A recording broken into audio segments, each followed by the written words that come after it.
Hai, Assalamualaikum, selamat pagi. Hari ini saya akan membawa anda untuk mengelilingi kota Melbourne untuk melihat coffee scene mereka. Di sini mereka memang sangat terkenal dengan pelbagai kafe-kafe yang cool menghidangkan kopi-kopi istimewa.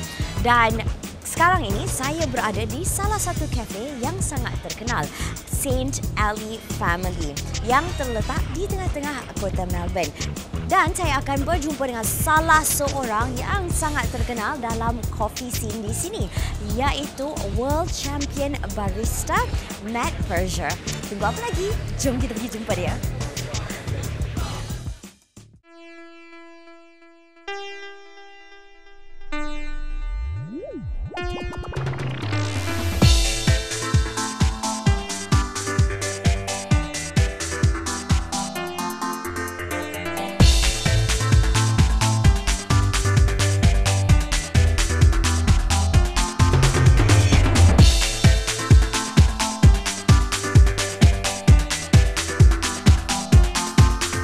Dan sekarang ini saya berada bersama dengan Pear.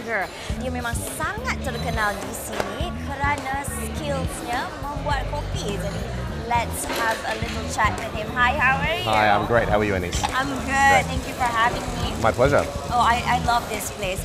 So tell me a little bit about yourself.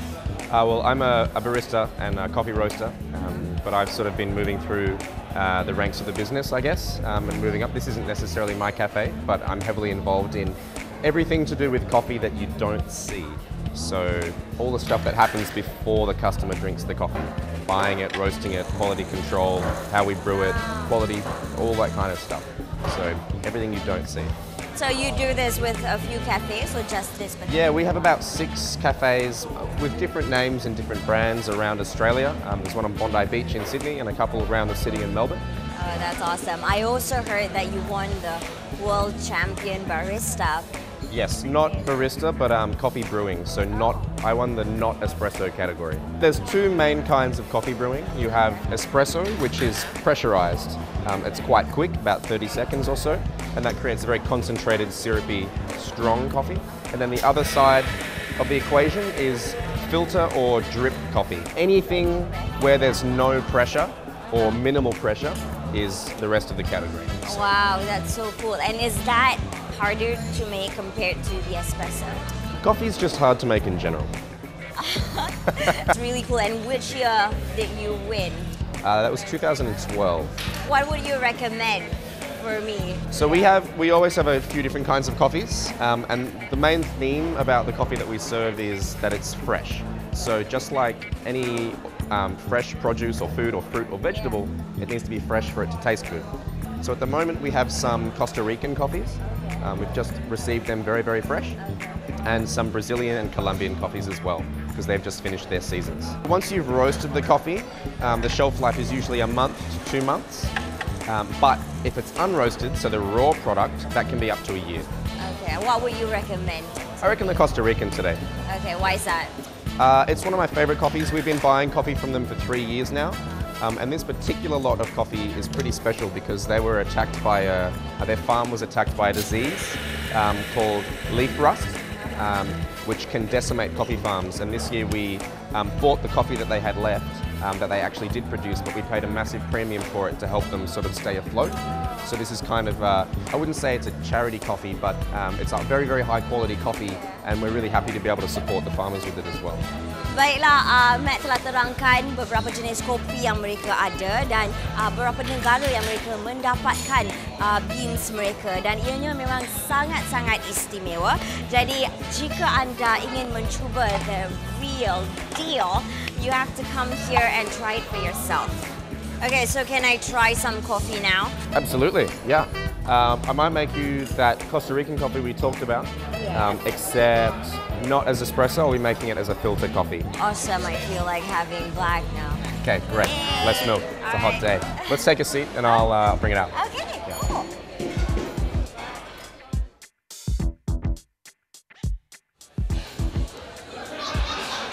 Oh, that was quick. Okay, yeah. Okay, here we go. So, it's black. It's a little bit more dilute than espresso coffee, so we won't have any milk. I'll just pour a little bit. So this is going to be pretty hot, so just let it cool down. You can give it a good smell. And what kind of smell am I looking for? So with Costa Rican coffees in particular, sometimes there's a little bit of like a cane sugar smell or dark sugar on the nose. They're usually quite sugary kind of coffees. Yeah, it does smell sweet. Yeah, and then I can't tell what kind of sugar, but it does smell sweet. It does smell sweet. So then when you drink it, it might be just a little bit citric, so like maybe a little bit of orange, just a hint of that. But then Costa Ricans are generally quite smooth and gentle. They're not too intense. So all coffee is going to be a little bit bitter, of course, because there's caffeine in it and that tastes bitter. When we're roasting the coffee, we generally try not to roast it too far. So I like the fruity ones. Right. So what kind of beans should I go for? African coffees. Okay. Kenya, Tanzania, Burundi, Rwanda, Ethiopia. Big fruit, really full of character. Okay. Baiklah, itulah salah satu cara-cara untuk mengenal pasti kopi anda. Dan seperti saya sukakan kopi yang sedikit manis dan tak begitu pahit. Dan Matt telah cadangkan saya patut mencuba kopi-kopi yang datang dari Afrika. Dan saya akan habiskan kopi ni. I have to finish this with you because it's just absolutely beautiful. Dan saya akan pergi cari lagi kafe-kafe lain yang terdapat di sini. Jadi jangan ke mana-mana, kembali selepas ini.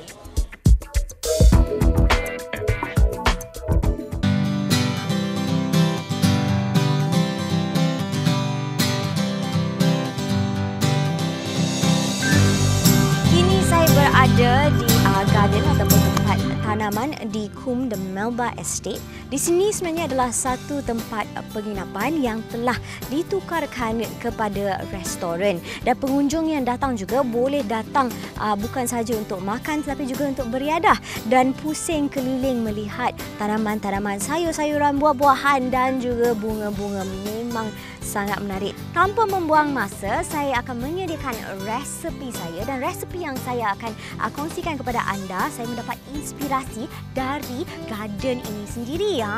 Kalau anda lihat di tepi saya, kita ada buah pear, pokok buah pear yang sangat menarik, dan di hadapan saya juga ada pokok buah pear, dan ini adalah dua jenis pear yang berlainan, dan di belakang saya juga nampak kelihatan seperti pear tapi dia bukan pear, dia sejenis buah tempatan yang dipanggil queens. Memang menarik. Dan di tepi saya ada beberapa herba, ada juga tomato. Dan anda boleh lihat ini adalah hasil-hasil tomato tanaman di sini ya. Memang sangat cantik, dan saya akan gunakan tomato Roma. Anda boleh lihat saya telah buangkan bijinya. Dan apa yang saya akan sediakan ialah hidangan pembuka selera yang juga sesuai disajikan sebagai main course.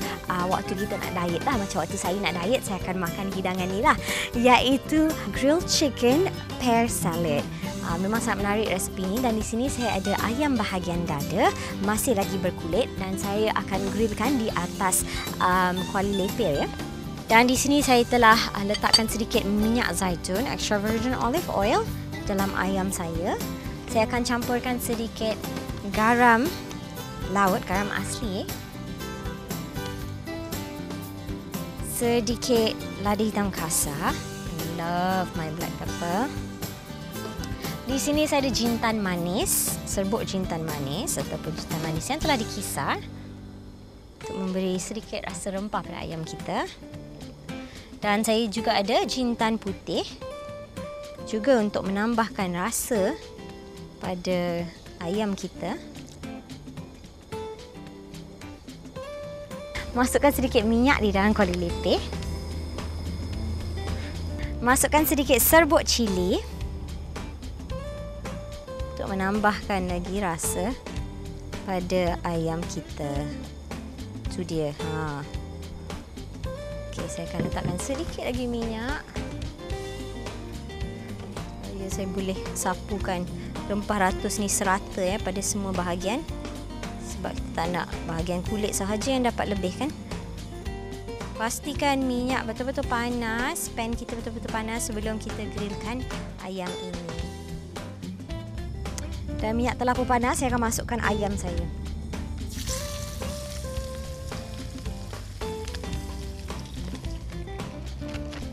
Dan sambil menunggu ayam saya di-grill, saya akan sediakan salad saya.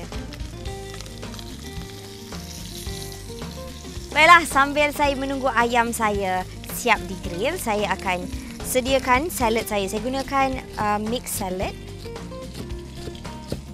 Ada pelbagai campuran mushroom dan macam-macam lagi. Dan hanya hiriskan sahaja. Hiriskan pada ketebalan kesukaan anda. Saya tak nak ia begitu tebal kerana saya akan potongkan kesemua bahan-bahan halus dalam resipi ini. So kita nakkan dia sedikit halus lah. Dan setelah habis dipotong, saya masukkan ke dalam mixing bowl. Campurkan dengan bawang yang telah dicincang. Saya gunakan bawang merah besar seperti bawang bombay. Saya juga akan campurkan buah pear yang telah dipotong dadu sederhana, tomato roma yang telah dibuang biji dan dipotong dadu sederhana. Saya akan periksa ayam saya terdahulu. Beautiful.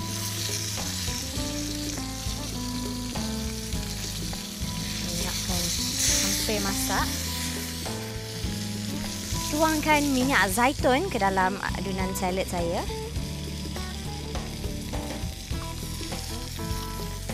Sedikit lada hitam kasar. Sedikit garam.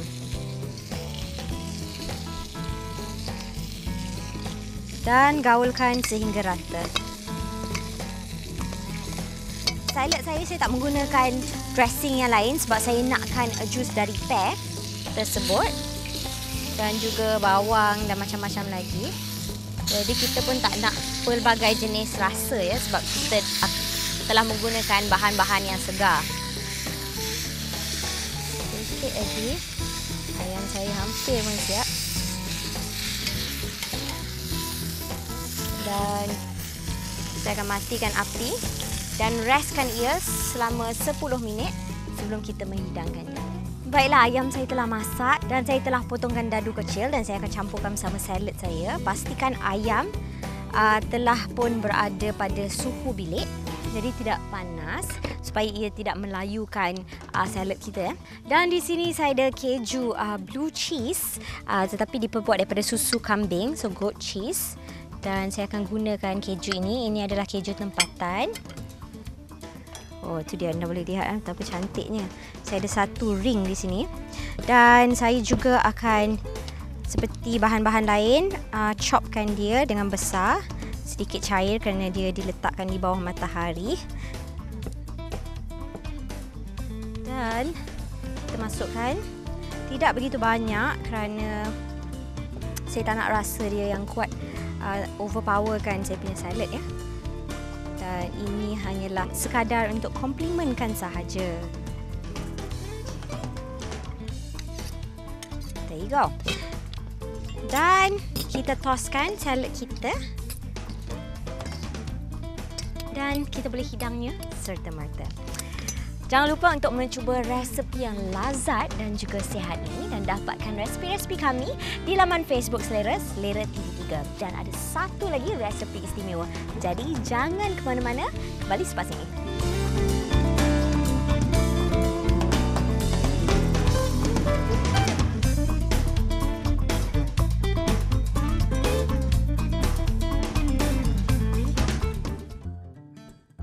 Saya harap anda terhibur dengan resepi tadi dan sekarang ni tiba masanya untuk saya kongsikan resepi yang kedua. Tapi saya bukan berseorangan, bersama saya ialah Executive Chef dari KUM The Melba Estate, Chef Tony Milton. How are you? Hi Chef Anis, welcome to KUM. Hi, just honest please. So, thank you so much for being here with me. Thank you so much for wanting to share your special recipe with us. And I'm so excited because I'm looking at the wonderful colors we've got here in front of us. Can you tell us a little bit about what we're making? Okay, today I'm sharing with you a dish of local snapper, which is using tomatoes from our garden, basil, tomato water and basil oil. Wow, how do you make tomato water? Tomato water is made by blending tomatoes. We prefer to use the heirloom variety tomatoes with a little bit of basil, and then once it's pureed, we hang it overnight and just get the tomato essence, and it's beautiful and flavoursome. Wow, that sounds amazing. Jadi, Chef Tony akan menggunakan tomato water di mana beliau telah mengisarkan buah tomato bersama dengan herba basil. Kemudian ia ditapiskan di dalam kain keju dan tanpa memerahkannya, airnya diambil sedikit demi sedikit dan ia menghasilkan air yang warna seperti tidak begitu berwarna, hanya warna jernih sahaja, tapi rasanya memang sangat menarik. Alright, and we've got these beautiful tomatoes that... Lots of different varieties. These ones here, this particular one, we saved the seed from last year, and it's a large egg variety, and it ripens beautifully to red. And then we've got all the selection over here. We've got the San Marzano, we've got the Roma tomato, the beefsteak varieties, and the cherry tomatoes. They're just delicious. Yeah, and they look absolutely amazing. So do you use them only when they're fully ripe, or? We use them when they're fully ripe, but we also have a pickle recipe. And so we make a green tomato pickle, which we use all the green tomatoes at the end of the season. And this is very popular for our burgers. Oh, nice. That sounds delicious. I should try that. Yeah. Okay, so what are we going to start with? Today, we're just going to start by preparing the tomatoes. We're taking the eyes out. Okay, yeah. And then I'm going to cut them into smaller pieces. Okay, oop.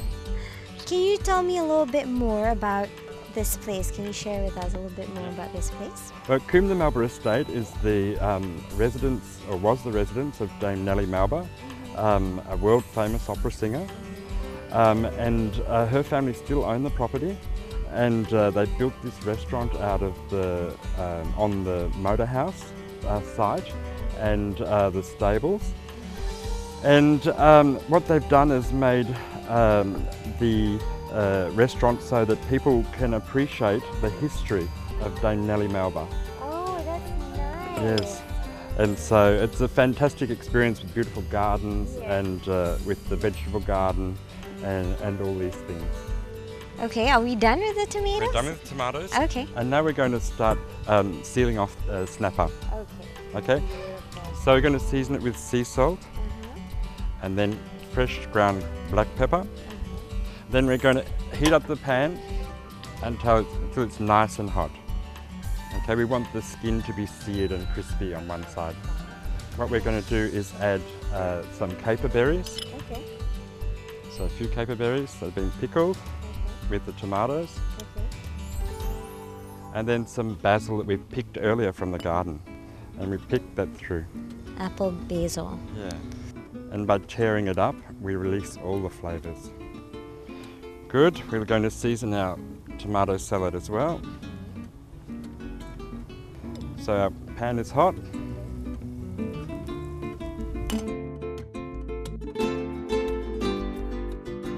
Good. And then while that's searing, we're going to toss this. We're going to add a little bit of our basil oil. Okay. And you make the basil oil with? We puree the fresh basil from the garden with extra virgin olive oil, and we puree it without heating it, and then we strain it through fine cloth and a sieve, and then again we let that drip through, and we get this beautiful, beautiful, intensely flavoured basil oil. Smells amazing. Baiklah, salad tomato ni memang sangat mudah untuk disediakan. Chef Tony telah menggunakan 3 jenis tomato yang berbeza. Jika anda tiada 3 jenis, anda juga boleh guna 1 jenis mana-mana tomato kegemaran anda. Dan beliau juga telah campurkan dengan sedikit herba basil yang baru sahaja dipetik dari kebunnya. Memang kalau lalu kat kebun ni memang pelbagai bau, pelbagai aroma ada di sini, pelbagai jenis herba yang beliau tanam. Kemudian juga dicampurkan dengan minyak zaitun yang telah dicampurkan dengan herba basil. Minyak zaitun ni mula-mula dikisar bersama dengan herba basil, tidak dipanaskan, kemudian ditapiskan menggunakan kain yang nipis. seperti kain keju, ditapiskan dan diambilkan minyaknya. Jadi kita tak nakkan daun basil tersebut, kita nakkan aroma dan rasanya sahaja. So you've just added the tomato water. Tomato water, and that's made a beautiful salad to go with our snapper. Okay, so the snapper is nicely cooking here. I've spooned some of the cooking oil over the top just to keep it moist. Oh, look at that. Wow.